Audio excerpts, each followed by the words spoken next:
Willkommen zurück auf unserem Kanal bei Sportsman Target. Wer mich noch nicht kennt, ich bin Daniel und heute möchte ich euch ein richtig geiles Tutorial zeigen. Und zwar möchte ich euch zeigen, wie man dieses geile Camouflage macht.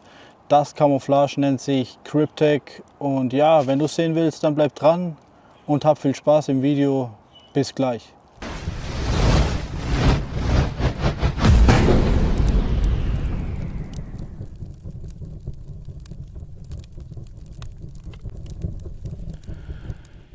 Hier sind wir also. Heute zeige ich euch den Paintjob, wie ich ihn gemacht habe bei der AR6. Da kamen sehr viele Anfragen und viele haben gefragt, wie ich das gemacht habe mit dem. Dieses Camouflage nennt sich Kryptek. Eventuell mache ich auch noch so ein kleines Special mit rein, mal gucken. Ja, Kryptek nennt sich das Ganze. Mein persönlicher absoluter Favorit. Ich liebe dieses Camouflage. Ich werde es hier bei der M10 von Steambow machen, nur halt ein bisschen andere Farben benutzen. Aber im Prinzip soll das nachher gleich rauskommen wie bei der AR6. Wie fangen wir an? Was ist wichtig? Auf was muss man achten? Das Wichtigste ist vor allem die Vorbereitung. Die Vorbereitung ist super wichtig, ja.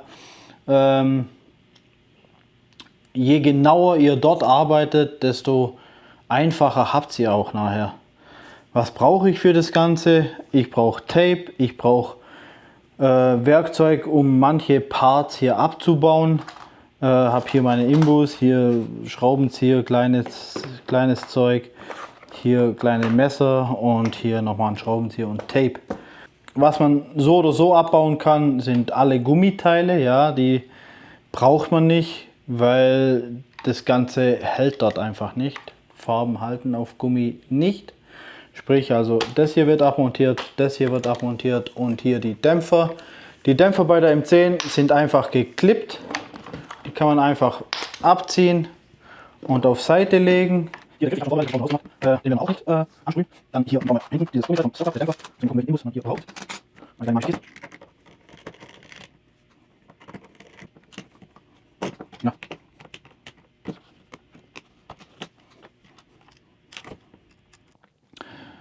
Jetzt habe ich soweit alles vorbereitet. Ich habe alle Gummiteile, die abmontierbar sind, abmontiert. Hier gibt es aber sonst keine andere Gummiteile.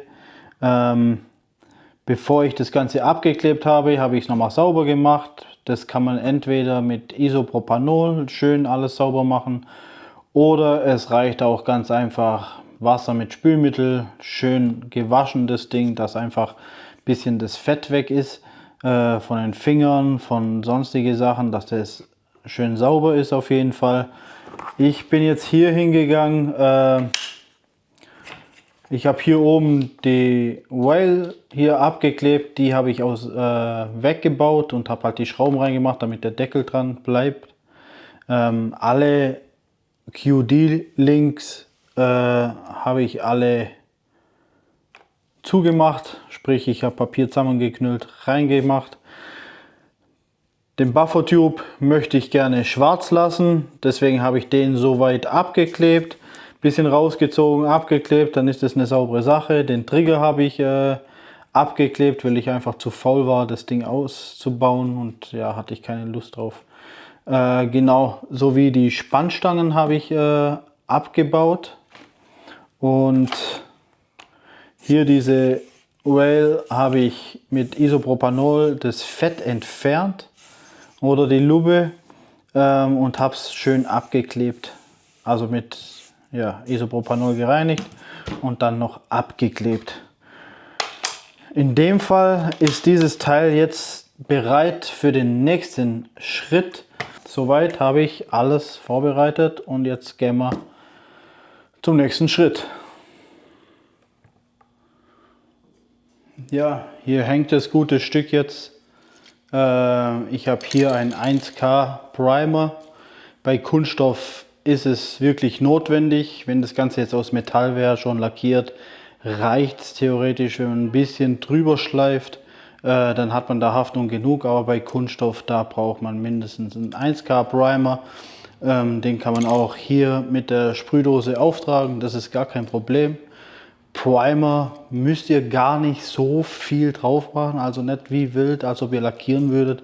Da reicht nur ein Hauch da drauf auf dem Kunststoff und das langt eigentlich schon. Wichtig ist, gut schütteln vorher. Ja, ich habe die Dose jetzt schon lange geschüttelt. Ja, dann grundieren wir das ganze Ding und dann lassen wir es trocknen.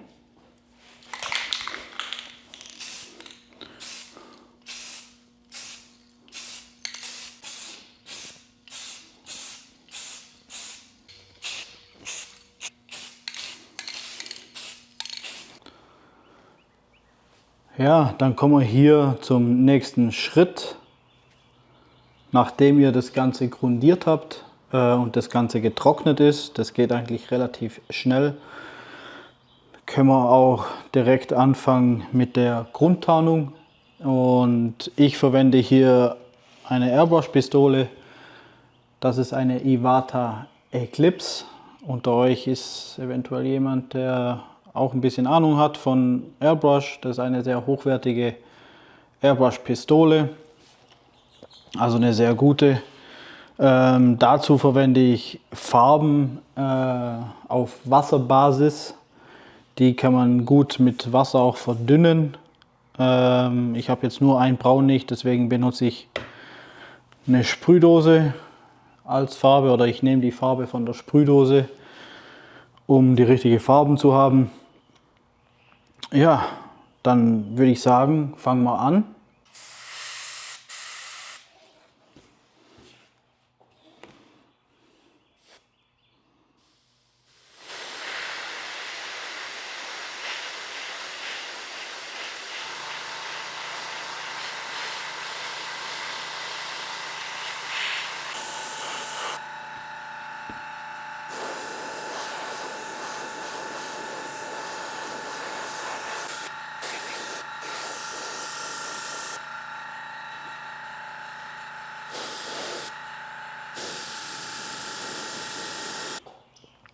So, dann haben wir hier die erste Farbe mal ein bisschen reingemacht. Das ist die hellste, aber das wird nachher noch ganz anders aussehen.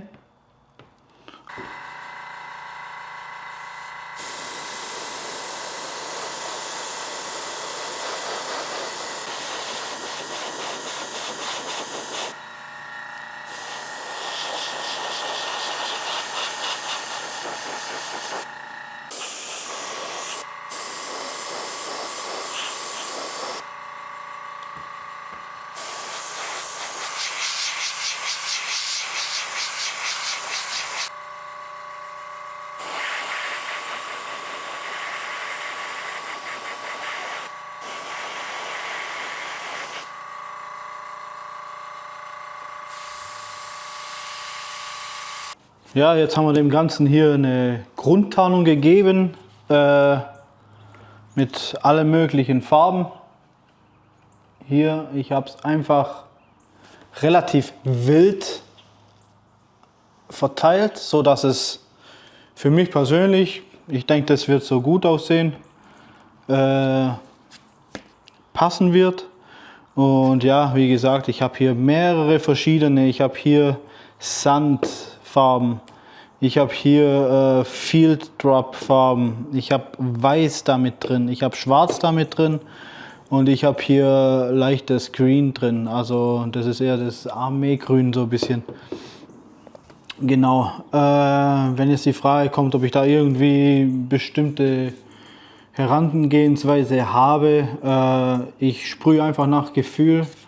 Ich gucke, dass es einigermaßen gut aussieht, gleichmäßig verteilt, dass es anständig aussieht. Das gefällt mir eigentlich jetzt schon ganz gut, aber wie gesagt, ich will ja das Grip Tech drauf machen. Wie gesagt, ich habe das hier mit der Airbrush gemacht und das geht aber auch mit der Sprühdose, so ist es nicht.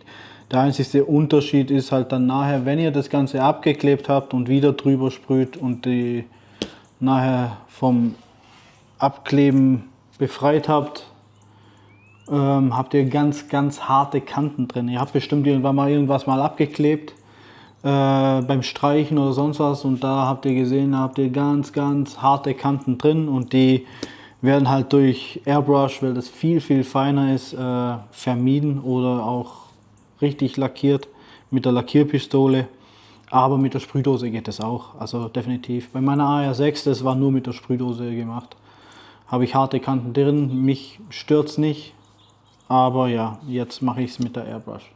In dem Fall gehen wir rüber, lassen wir das trocknen, und dann gehen wir zum Abkleben vom Grip-Tech Camo. Grip-Tech Camo, sorry. Dann gehen wir rüber zum Abkleben, alles klar. Also jetzt ist alles getrocknet. Jetzt kommen wir hier zum Abkleben, zu der mühseligen Arbeit. Ich habe hier ein Stencil bzw. Vorlage geplottet. Ich habe einen Plotter zu Hause. Für mich ist es gar kein Problem, das zu machen. Die Plot-Datei für genau dieses Grip-Tech, die habe ich, entweder war es von Etsy oder von Cerakote direkt. Ich weiß es gar nicht mehr. Ich gucke mal, wo ich es finde, dann kann ich es nochmal runterschreiben in die Videobeschreibung. Wie gesagt, es gibt aber auch viele verschiedene Vorlagen. Es gibt Schablonen, gibt es auch fertige zu kaufen, ohne dass man jetzt, wenn man jetzt keinen Plotter hat oder niemand hat, wo plotten kann, oder ja, man kann es auch online, kann man es plotten lassen. Aber wenn man das Ganze halt nicht hat, gibt es auch Schablonen und sonstige Sachen, mit denen kann man es auch machen. Es gibt starre Schablonen, die finde ich jetzt nicht so ganz optimal, weil man kann sie nicht um die Kanten legen und das Ganze.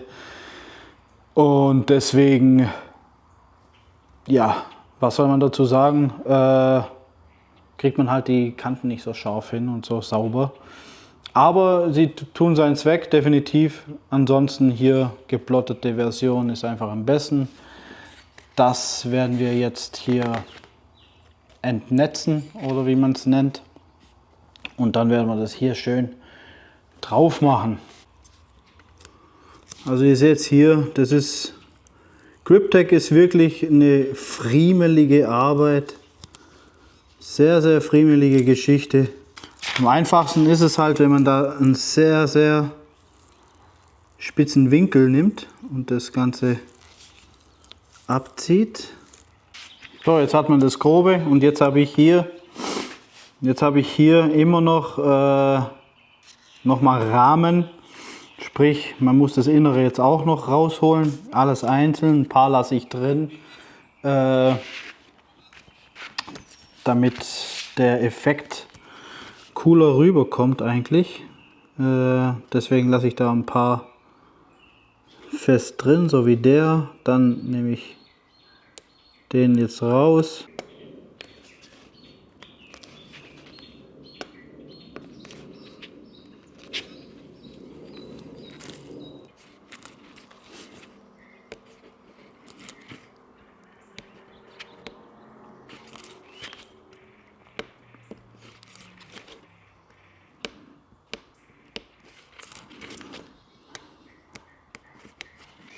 Wenn ihr das Ganze dann soweit habt, hier habe ich ein paar dran lassen, hier weggemacht.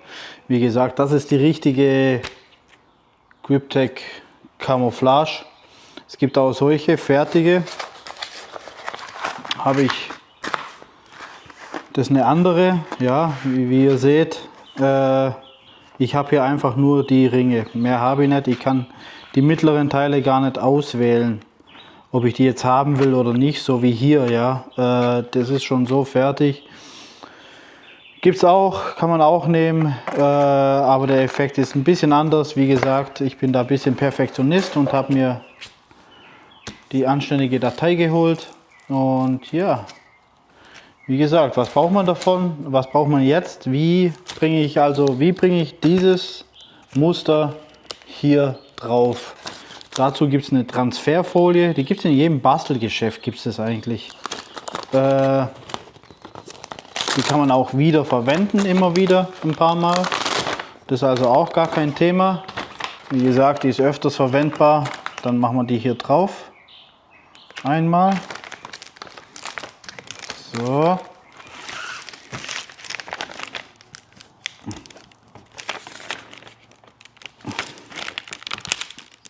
Das ist jetzt nicht so ganz sauber. Ah, doch, jetzt. Ein bisschen ziehen geht es. So, habe ich das jetzt schön dran gepresst. Wie gesagt, in der Regel nutzt man eine Rakel. Ja, dem einen oder anderen sagt jemand was. So, habe ich das jetzt schön drauf. Dann, jetzt kommt das Spannende. Jetzt gehe ich hin und versuche mit der Transferfolie ganz vorsichtig, ich zeige es mal hier an der Ecke, ganz vorsichtig diese Dinger alle mitzunehmen.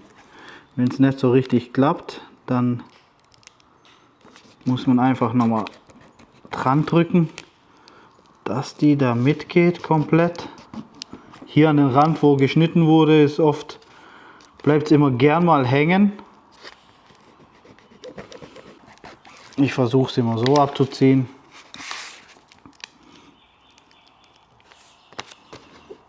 Wenn es so da und da mal hält, dann ist nicht so tragisch. Jetzt habe ich das Ganze auf der Transferfolie und das Ganze, das lege ich jetzt hier einfach drüber, wie es mir gefällt. Ich würde es jetzt erstmal einfach hier drüber legen, so. Einfach grob, einfach drauf, dass es passt. So, dann haben wir hier solche Geschichten wie jetzt der Dämpfer. Da müssen wir halt auch etwas reinschneiden.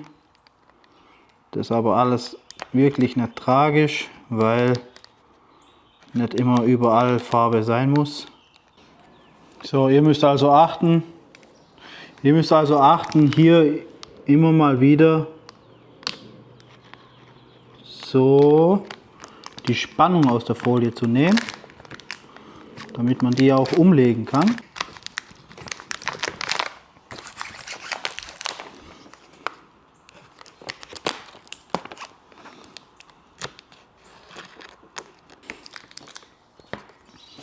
So, und irgendwo muss man halt dann mal anfangen. So, sprich, wir fangen hier am Griff mal an.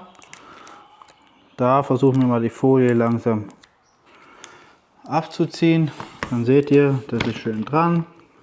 Bleibt auch schön dran. Wie gesagt,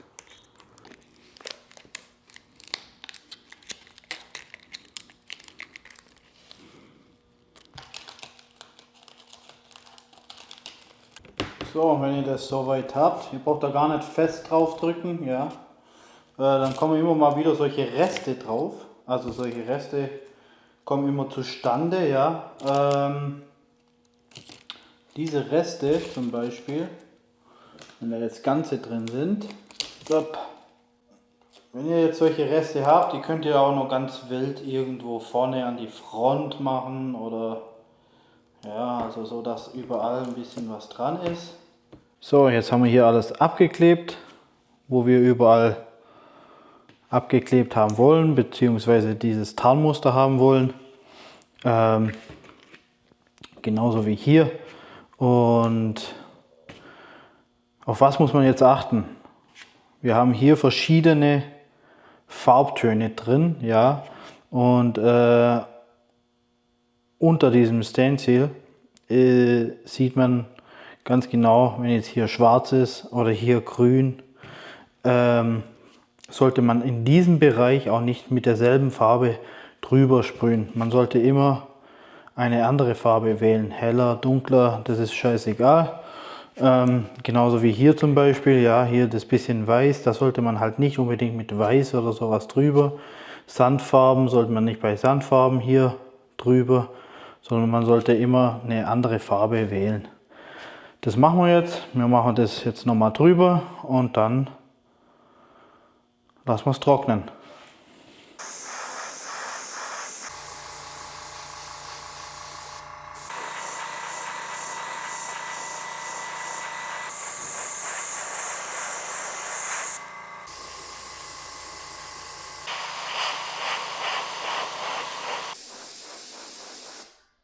So, also jetzt haben wir alles hier schön gepainted. Ich zeige es mal hier rein. Die Cam. Jetzt haben wir alles mal gepainted. Also überall dort, wo vorher zum Beispiel braun war, musste man mit der anderen Farbe drüber. Ich hoffe, man erkennt es gut. Das lassen wir jetzt alles trocknen. Und morgen haben wir die Arbeit, die ganzen Dinger hier wegzumachen. Das ist auch noch ein bisschen Arbeit und dann ist es fast schon fertig. Klarlack drüber, 3-4 Schichten und dann ist es bereit zum Zusammenbau. Alles klar. Ich mache jetzt Feierabend, lasse es trocknen und morgen machen wir den Rest. Ja, und in dem Fall machen wir jetzt die ganzen Decals hier weg. Das ist halt eine richtige Friemelarbeit. Dazu nehme ich hier mein kleines Messerlein und dann kommt jedes einzelne hier, wird dann entfernt, vorsichtig und langsam. Nicht zu viel reißen, einfach Zeit lassen und die Teile schön langsam und sachte wegmachen.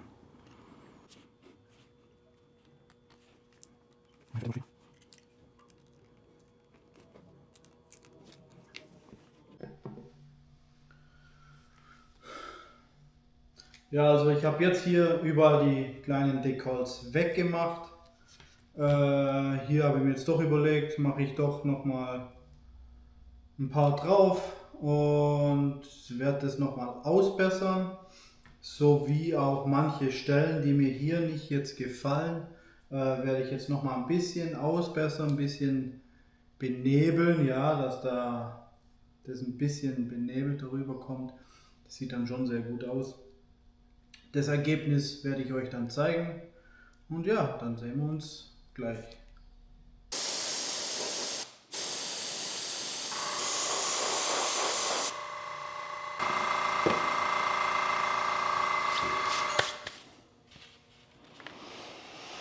Kompressor genau richtig ausgegangen. So, meine Lieben, ich habe jetzt hier, ich hoffe man erkennt es, das ist jetzt so der Paintshop an sich. Und dann kommt eine Schicht Klarlack drüber, beziehungsweise 2 oder 3 Schichten. Und dann ist es fertig.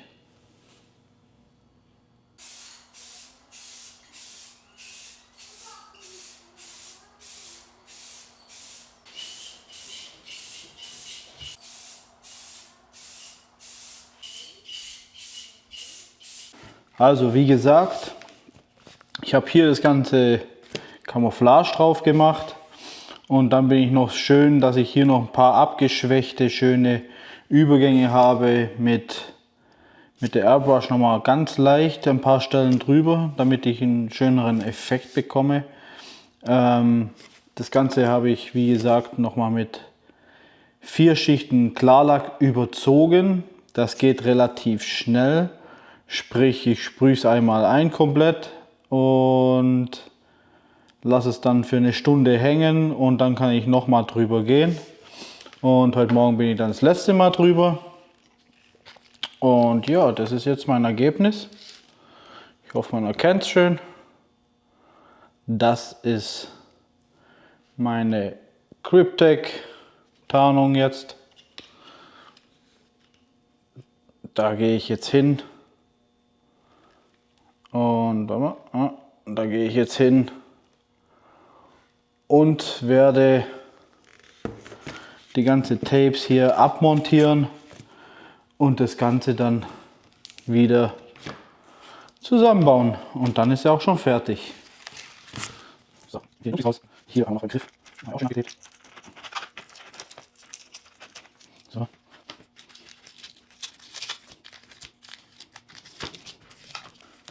Beim Klarlack ist zu achten, dass ihr matt nimmt, ja, also matten Klarlack. Kein Glanzklarlack, weil sonst glänzt das Ganze zu arg. Matt, ganz wichtig. Einen guten Klarlack. Theoretisch könnt ihr auch zum Lackierer gehen. Eventuell, der hat vielleicht gerade etwas zu lackieren, sprich Klarlack. So, das haben wir hier. Alles fix. Pin funktioniert wie vorher. Klappschaft funktioniert wie vorher. Also alles gut und auf zum Zusammenbau. Bevor wir das hier jetzt zusammenbauen, möchte ich noch kurz sagen, den Unterschied sagen von Sprühdose und Airbrush. Die hier habe ich jetzt zum Beispiel komplett mit der Sprühdose gemacht, außer den Kopf hier und ein paar kleine Details habe ich mit der Airbrush dann nachgebessert.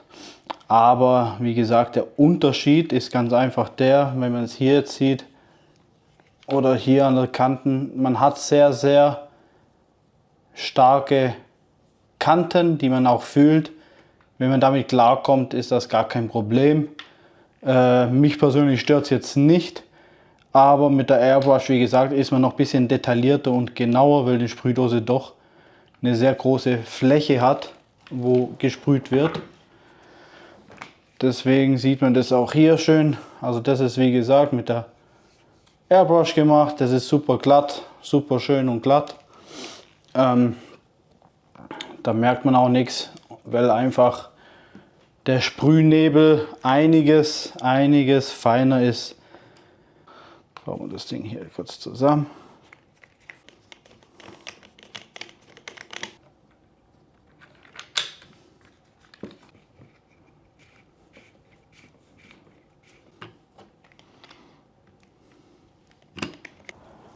Ja, hier sind wir auch schon wieder zurück und ich hoffe, ich konnte euch ein gutes Tutorial mit reichlichen Details liefern. Ich kann euch nur eines mit auf den Weg geben: traut euch ran an die Sache. Es macht richtig viel Spaß und wenn es nachher noch gut aussieht, dann könnt ihr richtig stolz auf euch sein. Wie gesagt, es werden noch andere Camouflage-Videos kommen. Wenn ihr besondere Wünsche habt, ich versuche es umzusetzen. Schreibt es mir auch gerne in die Kommentare unten rein. Und falls ihr den Kanal noch nicht abonniert habt, dann habt ihr jetzt die Chance. Macht gerne ein Abo und die Glocke an. Freut uns, motiviert uns und bringt uns weiter. In der Beschreibung schreibe ich auch noch ein paar wichtige Details rein. Unter anderem auch, woher ihr die Datei für dieses Camouflage bekommt, um es auszublotten. Und noch andere Sachen. Könnt ihr ruhig reingucken in die Beschreibung. Und ja, wir sehen uns beim nächsten Mal. Vielen Dank fürs Zuschauen. Bis dann. Ciao.